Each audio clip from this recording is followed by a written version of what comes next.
next presenter is David Hsu, who's studying a Master of Predictive Analytics. He received his scholarship for the project Traffic Flow in Perth before, during and post COVID-19 lockdown. Lots of interesting opportunities in that particular project.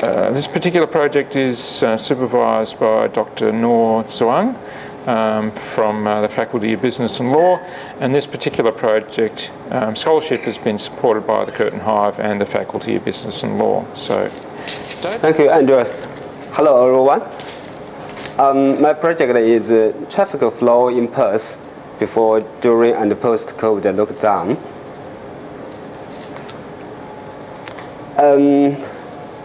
Background first. COVID-19 have a huge influence in our life, especially at the transport behavior. We need to work at home, and a benefit is the reduction in air pollution. And historical evidence shows that some crises can induce permanent shifts of transport mode. And then, what about the situation at Perth? Perth is have special features. They're famous for the low population density and rely on private car. And it's the world's longest city, a distance of 100 kilometers. It's predicted that the congestion cost is up to $3.6 billion 1 year in WA by 2031. It's a lot of money. And actually, governments try to improve the population density, and that's a huge change from the beginning of 21st century in Perth. What we want to investigate that how COVID-19 has an impact on traffic volume, flow, and congestion pattern, and because other cities show that the congestion is reduced, is lessened, and we want to know what's the situation in Perth, and then we will create private car traffic maps. One map is about the traffic volume, and another is about the relative speed. Next, literature review. Of course, public transport have many benefits, and the government try to encourage travelers to use public transport. However, it also have some disadvantages about the travel time and the service reliability and the inequity distribution. Travel time is the key parameters when we consider about the public transport and the private car efficiency. And many models, when they build the public transport, the travel mode, the travel time is the key parameter. However, most methods cannot quantitative the influence of congestion, because they use the limit speed to calculate the travel time, and they don't consider the congestion, so it's not accurate.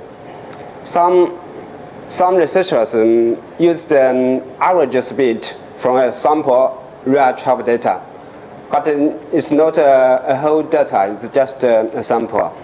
So maybe you have some errors, and others use the Google Map data. And in our project, we are calculating the actual average speed of private car. And next is the data and the methodology.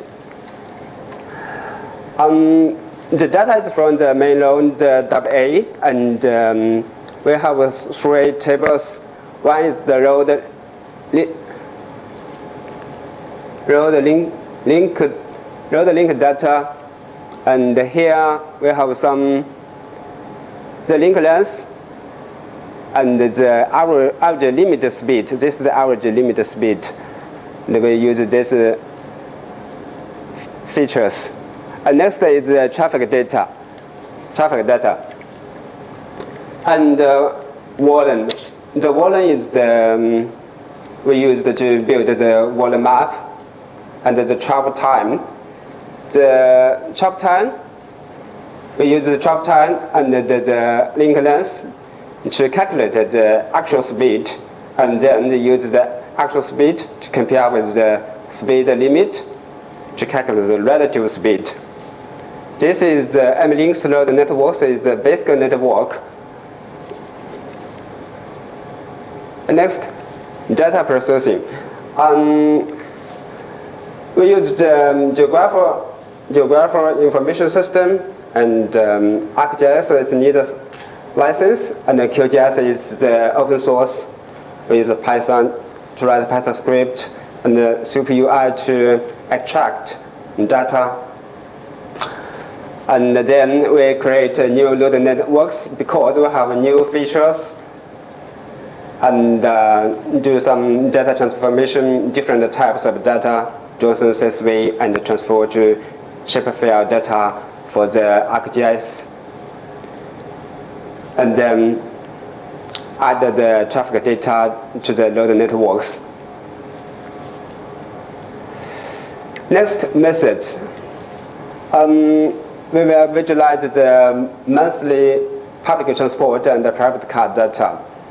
But the private car data, we just use 1 week data as a substitution of monthly data because the data is a very huge size. The private car data, it uses per 50 minutes have one links have a raw data, so it's very huge data per day. And then we visualize the 3 days data from 2019 to 2021, and then create the animated map. That's the public and the private car volume trading. We can see that during the COVID-19, the public transport have a large drop. And actually before COVID, it also have a slightly trend of decrease. Compared to the private car, it increased before COVID-19, the volume. And during COVID, it has a little drops, but it recovers very quickly and increased after COVID-19. And public transport volume not even recovered very, very slowly. The next, this is visualization of the traffic volume. We can see that the right is the before COVID, and this is the 2020 and the 2021. It's about 21 day data, and actually we can see that the more the traffic volume is bigger than before COVID-19. Different color. This is a similar map. It's just about the relative speed. And this one is the 2021. You can see that. And this map can give us more information about the congestion, about the different roads. You can have, such as this road. I'm not very familiar with the road names, but just have seen which roads have a big congestion. And it actually can provide more information.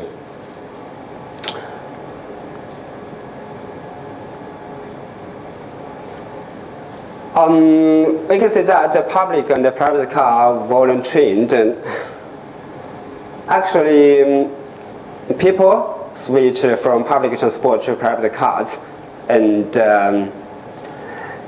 just as I said on the background, if this shift is a permanent shift, and maybe can have a permanent influence of because people, the different consumer behaviors cannot easily change. So if we want to encourage people transfer to the public transport, we need more research about the behavior, consumers' behavior. The conclusion that after short time decrease, just the increased trend of private car traffic congestion after COVID-19, the public transport experienced a very slow recovery.